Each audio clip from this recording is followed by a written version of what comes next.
This morning I want to talk to you a little bit about storms. It's appropriate that the Lord brought the first snowstorm of the year along just in time for this message, but I take no credit for any of the weather that has happened to fall out here. So that's not my fault. That's a much higher pay grade than mine. But I want to say this about the storm that fell. Are you ready? I was ready for the storm. How about you? Were you ready? Some of you? No, exactly. My kind of guy. In the past, I haven't been. So about 2 weeks ago, one of those 70-degree days, I got the ladder out, and I climbed to the top of our house, and I put our Christmas lights out. And this was like the first time in the history that I've ever done that, but the weather was so nice. And so all of you neighbors who are watching or are here, who were thinking, what is that guy doing, putting his Christmas lights up at the end of October? This is what I'm doing. I won't be up on the ladder this week like so many of you. And so I was ready for the storm.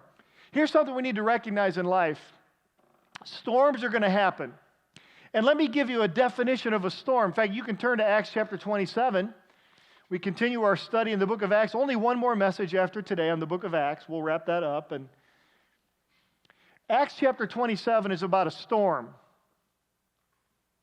In this case, it's a literal nor'easter that blew in and eventually shipwrecked the Apostle Paul on his way to Rome. In our lives, I'm not talking literally about storms, although we certainly had this last weekend. I'm talking about the things that arise unexpectedly and come between us and achieving our goals. In fact, let me give you a definition that I have developed for what those storms are. The thing I'm talking about today. Storms are those powerful forces, people or circumstances that arise unexpectedly and threaten our pursuit of God's calling. So, God has called you to be a husband, or a father, a wife, or a mother, a student, or a good employee. Maybe God's calling you to serve Him in some sort of a ministry through our church or some community organization. Those storms are the things that arise and begin to threaten your ability to complete that task.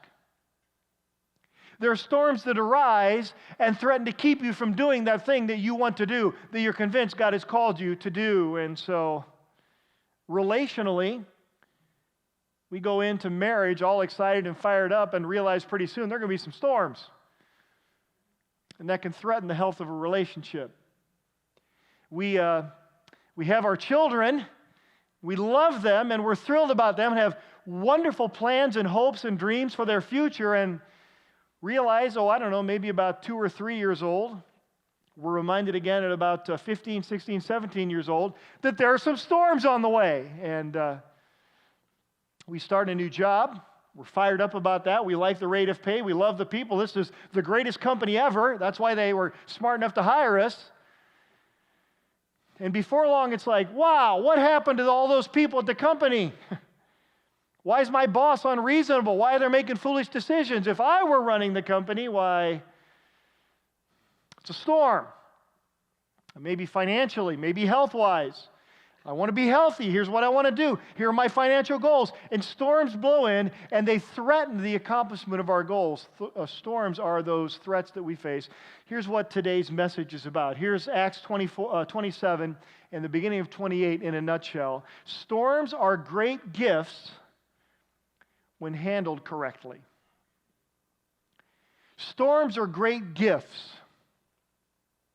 when handled correctly. We're going to find in Acts 27 and 28 a character study. The Apostle Paul, a prisoner, defenseless, and on his way for trial at Rome before Caesar, rises to become the hero of this story. And those that have authority, like soldiers and sailors and leaders on this ship and on the island where they're shipwrecked, end up becoming respectful, in fact, dependent upon the prisoner who rises to become the leader. And the difference is Paul's faith in God's ability to get him through the storm helped him to shine in the darkness of night. So Acts chapter 27, we're going to just kind of skim along. Do a thorough reading on your own because it's one of the great, great stories in all the New Testaments. Acts 27, chapter 27, verse 1. When it was decided that we should sail for Italy, they delivered Paul and some other prisoners to a centurion of the Augustan cohort named Julius. So they're going to sail all the way from near Jerusalem through the Mediterranean, all the way up the boot of Italy to Rome. And so we get to chapter 9. Time has passed. They're having a hard time at the first few stages of this voyage. Since much time had passed, the voyage was now dangerous because even the fast was over, meaning that's Yom Kippur, and that would have been October 5th in the year that this was written. It's now past. It may be as late as the end of October. The sailing season in ancient times would have run through about the 10th of October. They're really beyond that now. Paul says, I think we're in danger. Let's not go any further this year. We'll just sort of hole up here in this place until the weather breaks next spring and we'll move on. Well, they didn't like that. Look at verse 11. The centurion paid more attention to the pilot and to the owner of the ship than to what Paul said. By the way, a little research this week helped me understand why they did that. Claudius, the emperor, the Caesar at Rome, had put a premium on those who were willing to work late into the season, and he would either give 1.5 or sometimes double pay to those that delivered grain. Rome was under a famine at this time, delivered grain late in the year. This was a grain ship they were on, and so therefore they were looking for a payday, likely is why they pushed ahead anyway. Look at verse 12. The harbor was not suitable to spend the winter in. The majority decided to put out to sea from there. I love this planning. On the chance that somehow they could reach Phoenix. Now, not the desert city. This was a harbor on Crete. And so we're not really sure. We just kind of hope it works out. That's never really a good plan. And so, verse 13. When a south wind blew gently, supposing they had obtained their purpose, they weighed anchor and sailed along Crete close to the shore. They're just staying within the eyesight of the shore. We just want to get, it's about 30 miles is all they had to go. Let's get to this winter harbor where we can stay. Look at 14. Soon a tempestuous wind called a nor'easter struck down from the land. And when the ship was caught and could not face the wind, we gave way to it and were driven along. By the way, I have underlined verse 15. Could not face the wind literally is could not stand eye to eye with the wind. That is such a great turn of phrase. There are those seasons in life when we just can't seem to look directly into what's ahead of us. The storm in this case, too big. And there's some fear. We couldn't face what was coming down on us from this wind. And so, verse 16, running under the lee of a small island called Cauda, we managed with difficulty to secure the ship's boat. And so the lifeboat would have been towed behind the ship. They had to pull it in because it could likely be lost as this storm began to rage. Verse 17, after hoisting it up, they used supports to undergird the ship. So they're just battening down all the hatches. And then fearing that we would run aground on the Syrtis, those were sandbars in northern Africa, they lowered the gear, so all the sails come down, lowered the gear, and thus, I have this underlined, they were driven along. Not only is the storm too big, engendering fear, but the storm is too strong, helping them to feel weak and helpless. Storms will do that. Circumstances are too big, and they're too strong, and we have a sense of being driven along by the storm we face. And verse 18, since we were violently storm-tossed, they began the next day to jettison the cargo. Man, they're just anything for their lives here. Verse 19, on the third day, they threw the ship's tackle overboard with their own hands. Every spare thing they didn't absolutely need was going over the side of the ships. Verse 20 is a pretty desperate situation. They find themselves unable to navigate. They don't know where they're going. They don't know east, north, south, or west. And when neither sun nor stars had appeared for many days and no small tempest lay on us, all hope of our being saved was at last abandoned. Not only is the storm too big and too strong, it's too threatening, and they're given into despair. What was coming along, it was too strong, it was too big and overwhelming, and so we're just going to give up hope. When we find ourselves in a situation where there are circumstances beyond our control, we feel tossed by the storm, and we're tempted to give up hope, there are some questions we need to ask ourselves. Questions when you're eye to eye with the storm that help define exactly what we're to do next. Let me give you the three that I believe we should ask questions during a storm. Where am I going? This is the question of calling. God had told Paul 2 years prior, you will testify before Caesar at Rome. Paul, when I called you to myself in faith, it was 20 years before this, I said, you're going to be someone who will testify to Jesus Christ's power to save. And I promised you, you are going to Rome, you're going to Rome. That call anchored Paul's feet. We're in a storm. We need to ask a question, where am I going? Do I have a clear sense of what God has called me to be and to do in this season of my life? When the storm is in marriage, husbands, we need to lock down the understanding God has called me to love my wife as Christ loved the church. And wives, when the storm is flying and husbands are not responding as they ought to, God's calling you to love and respect your husband as the church responds and respects to Christ.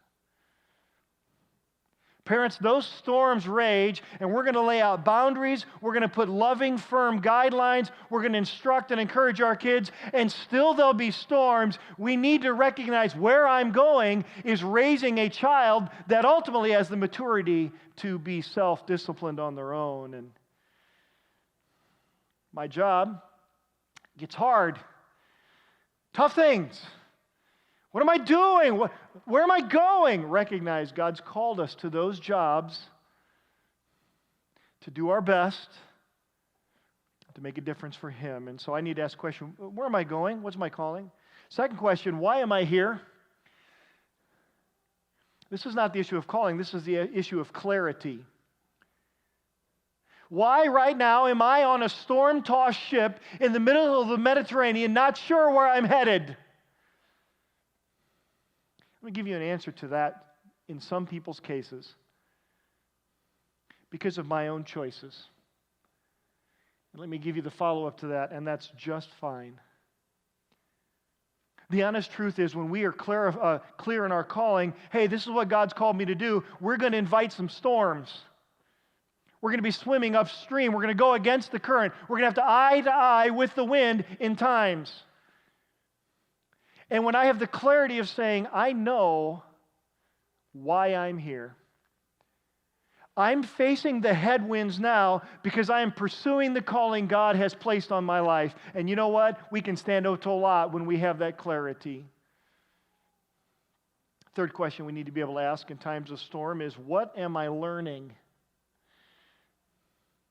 This is the question of growth. God doesn't waste storms. God uses them for our good, for His glory. So, what is it that the Lord has taught me in this time of need, this storm-tossed season of life? We're going to see in just a moment about what God taught Paul through that. And Pastor Charles Swindoll writes this: every calling involves sacrifice. There's no such thing as a decision without a downside. Man, let that sink in for a minute. Why am I here? Maybe my choice to follow God's good calling on my life has brought me to a storm-tossed place. There's no decision that doesn't have a downside. But listen. On occasion, what you have to give up is significant. But when a calling is genuine, you count the cost. None of the sacrifices feel like a hindrance. This is so true in my life. Listen to this last sentence. On the contrary, the challenges become invigorating. We're in a storm, sometimes by our own choice to follow God's will.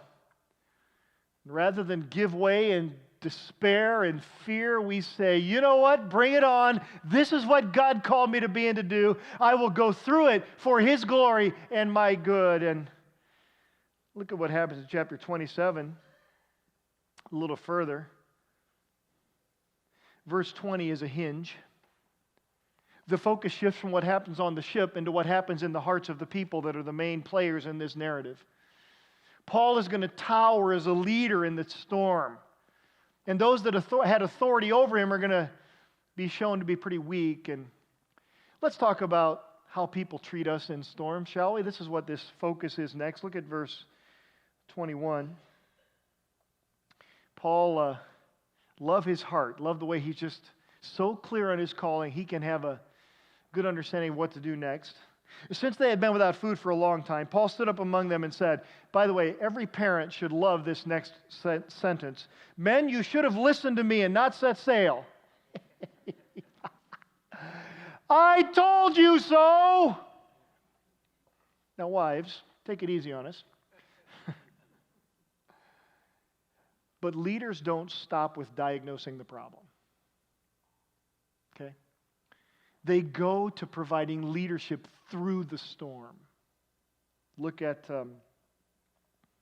22. Now I urge you to take heart. There will be no loss of life among you, only of the ship. For this very night there stood before me an angel of the God to whom I belong and whom I worship. And he said to me, do not be afraid, Paul. Why? Storm, threatened with my life, not sure where we're at. He said to me, do not be afraid, Paul. You must stand before Caesar. I love how the angel that God sent to bless Paul said, Paul, go right back to that calling. Remember what I called you to do? Remember who I called you to be? Remember where I said you'd go? Nothing's going to change about that with the storm. Look at verse 25. Take heart, men, for I have faith in God. Do you? In fact, look at Paul's faith. I have faith in God that it will be exactly as I have been told. God made promises to me as part of my calling, and I trust that He is keeping those promises even when I don't know where I'm at or which direction I'm headed. Calling gives us such a sense of calm in a storm. And it is Paul's faith in the goodness and the power and the direction of God at a time when he has no idea what's next that not only sustains him, but allows him to be able to become a leader in this storm. Verse 27, the scene begins to shift to, well, how did the others handle this? And 14th night, we just read it and don't even think about it. 2 weeks not knowing. Every hour in danger of your life.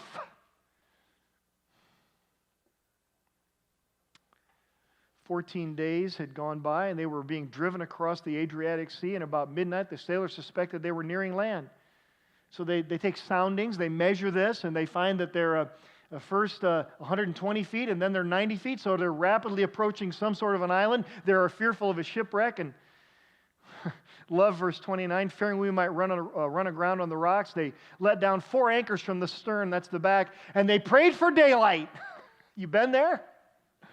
I don't know, I just don't want to run into a shipwreck here. And now look at verse 30. As the sailors were seeking to escape from the ship and had lowered the ship's boat into the sea under the pretense of laying out the anchors from the bow, and so they're putting anchors in the back, let's go put the anchors in the front, and what they're really doing is secretly letting down the lifeboat so that they can escape. The sailors are like, we're out of here.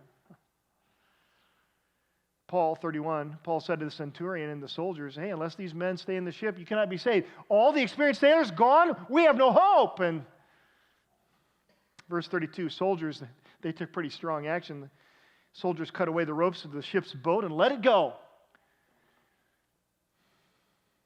How do people around us respond when we're in a storm? Well, some people abandon us.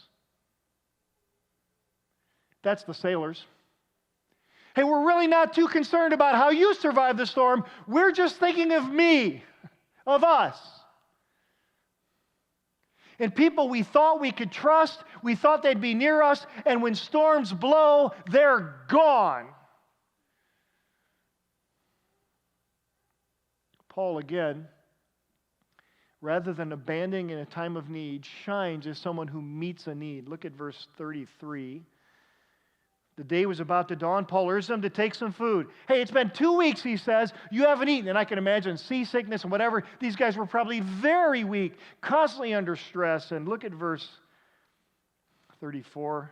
Not a hair of you. This will give you strength. Not a hair is to perish from the head of any of you. I mean, Paul just rises to such faith.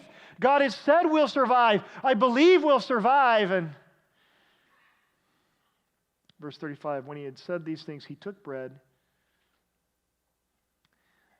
Man, in the middle of the Mediterranean, helpless before a storm, soon to be shipwrecked, he gave thanks to God. Man, that's good. He did it in the presence of all. Look at verse 36. All were encouraged and ate some food for themselves. Do you see in a storm, when you stick with it, when you have a strong faith, you actually become an encouragement to other people also going through that storm. And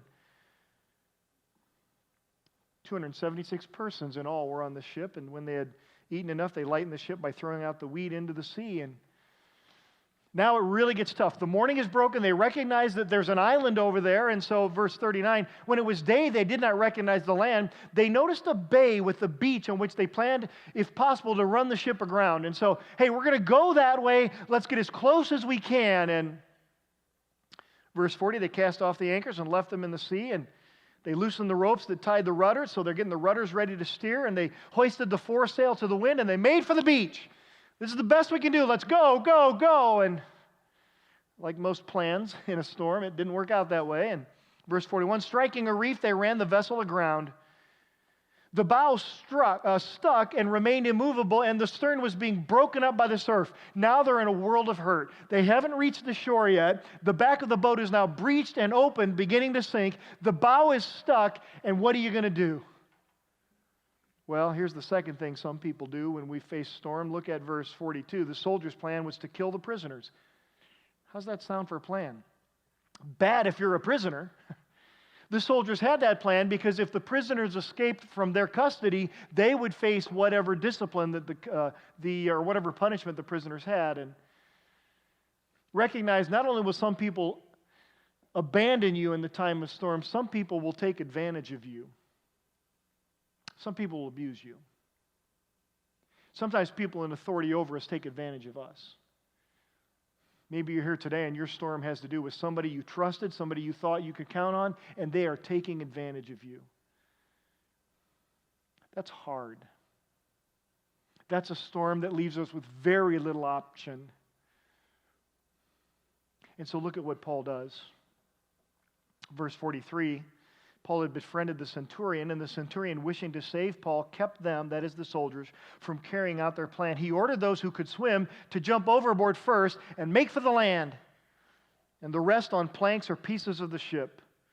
So it was that all of us were brought safely to land. Somebody's trying to take advantage of you, and especially somebody who has authority over you. You need someone else to help. Don't keep that stuff secret. Find someone you trust, and you just lay it out. Find someone you trust, and lay it out.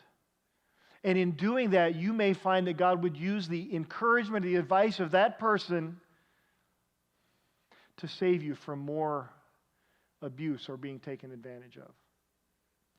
Chapter 28, verse 1 starts with the scene now on shore. Whether they floated in on a cask or whether they were able to swim to shore, all arrived safely, just as God had promised. All the lives have been saved. And we learned that the island is called Malta. It's a very tiny little island in the Mediterranean, not far actually off the tip of the boot of Italy. And look at verse 3. It's like Paul can't catch a break, right? He's been wrongly imprisoned. He's been on a ship and now in a storm, and now he's been shipwrecked, and he's about to be snake bit. It's just like from one thing to the other. And so, verse 3, when Paul had gathered a bundle of sticks and put them on the fire, a viper came out because of the heat and fastened on his hand. So, clomp, Now, look at how helpful the islanders are. When the native people saw the creature hanging from his hand, they said to one another, "Quick, let's help him." Is that what they said? No. No doubt this man is a murderer. Let me ask you a question, Islander. What do you know about Paul right now? What's the answer? Nothing. Never ceases to amaze me how those who know the least say the most. Some people will abandon you in a storm. Some people will abuse you in a storm. And some people will accuse you. Yeah, well, she's getting what she deserves. Yeah, well, I suspected all along something, something, something. That doesn't help. Can I just say the obvious? In fact, these people are so opinionated, they have an opinion no matter what happens. And so, look at verse 5. He, however, shook the creature off into the fire and suffered no harm. In verse 6, they were waiting for him to swell up or suddenly fall down dead. Is that not twisted? I just picture sort of the, okay, Paul, anytime, now let the show begin. Okay, Paul, feeling that headache yet? Paul, any swelling yet? In fact, look at, they're so determined about this, verse 6, at the end of verse 6, when they had waited a long time, no help, no offer to get a doctor, just kind of like, this guy's going down, he deserves it. And then when he doesn't fall dead, look at what happens next. The end of verse 6. They changed their minds and said that he was a god. Some people, when it's going good, they think you're the greatest. And when there's a storm, they think that's the worst. Those are not friends. And this is going to sound hard, but let me just be real honest with you. If you're in a storm because of your calling and you're pursuing something God's called you to do, you're going to find in storms people will abandon you, take advantage of you, and accuse you. Here's what's hard to hear but true. So what? That makes no difference whatsoever to God's calling in my life to do the right thing, even in a storm. And it was Paul's lockdown faith in God's promise that got him through abandonment and the threat of abuse and the accusation and allowed him to triumph through the storm. As a matter of fact, look at verse 7. You think Paul didn't rise as a light that shined in this storm? In the neighborhood of that place were lands belonging to the chief man of the island, named Publius, who received us and entertained us hospitably for 3 days. It happened that the father of Publius lay sick with fever and dysentery. Paul visited him and prayed, putting his hands on him, and he healed him. When this had taken place, the rest of the people on the island who had diseases also came and were cured. How's that for being a bad guy? In fact, I love verse 10. Now listen. Verse 10 does not happen until I go through all the other stuff. They also honored us greatly. That day comes. It comes when the storm's over and we've shown ourselves to be a man or a woman of faith. Look at down at verse 14. When the spring came along, they left. They booked passage. They arrived in Italy. Verse 14 is the end of a promise. It's a 5-year dream of Paul now coming true. There we found the brothers. We were invited to stay with them for 7 days. And so we came to Rome. Remind me, what did God promise Paul years ago? You're going to testify in Rome. What happens here at verse 14? He arrives in Rome. Let me say some things about storms. Some things that need to be said. First of all, recognize that storms both reveal and build character. Storms both reveal and build character. I have had friends who have gone through incredibly devastating storms. And I have watched them be revealed to be men of character. But other friends who have gone through difficulties, and they've shipwrecked their lives. What was on the inside got revealed. Storms also can build character. I have seen those who have gone through difficult times become so strong and so gentle and so grace-filled. Recognize the storms will both reveal and build my character. Second thing, remember that storms are the journey, not the destination. Storms are the journey, they're not the destination. What we go through when we go through a storm is on the way to something else, that thing God called us to do. Do not lose hope. And so, question, how do I handle a storm? How can I come through this thing stronger than ever? Well, prepare before the storm. Do you have a clear sense of what God's calling is? Given the circumstances you find yourselves in right now, are you able to say, what God wants me to be and do right now is? The more clearly I define that, the more likely I am to be able to get through not just surviving, but thriving. Secondly, focus during a storm. I didn't say focus on the storm. That's easy to do. We see all of this around us, and it's just so painful and fearful. And all along, Paul said, and I believed that what God said would be true, exactly as he promised. And that faith became such an anchor that while he was aware of the storm, he was a clear-eyed realist. His focus was what God was going to do in his life down the road. Focus there. Third, persevere through the storm. When our focus is on what comes after the storm, we have an awful lot of strength to persevere through the storm. The storm is what we go through to get to the destination to which God has called us. And so,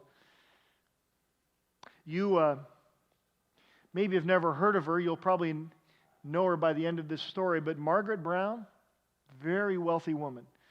She married someone who found one of the great gold strikes in Colorado. One of the things she did with all of that wealth was she booked passage on the very first maiden voyage of the greatest ship of the ancient world, the Titanic. April 15th of 1912 at 11:20 p.m., they struck an iceberg in the North Atlantic. You know the story. 2 hours, 20 minutes later, the rear of that ship reared up, and it plunged underneath the icy waters. 1,500 lost at sea. But hundreds survived, including Margaret Brown, who was assigned to lifeboat number 6 under the care of quartermaster Robert Hitchens. And they were just rowing away in the lifeboat as far and as fast as they can because they knew when the Titanic went down, it was going to create a vortex with the potential to suck some of those other lifeboats with them. Margaret Brown, nicknamed Molly, she pushed back hard with Robert Hitchens, and she said, we are going back to rescue people in the dark, hearing the cries of those who'd survived. He said, no, our first priority is to survive. She said, our priority is to go back, and she took the oar away from him. I love this spirit. He only had one oar left. She went on the other side. She began to row, and they went back to the site of the sinking. They did their best to rescue any who were still afloat, whether it be on life preservers or whether it be on little pieces of the ship. They nicknamed her the unsinkable Molly Brown. Because even in the face of a storm and death and all that went on there, she never lost sight that it wasn't survival but rescue that she had been called to provide. Let me pray for us. Close your eyes, bow your heads. And let me just pray for you. Some of you right now, all you're thinking is survival. Man, I'm praying that God opens our eyes to see beyond survival, to say, God, you've called me to this for a reason, and I will not give up. And I will believe your promises. And I will remember what it is you've called me to be and to do. Father in heaven, I pray for your grace in the lives of those sitting here today who are in the storm.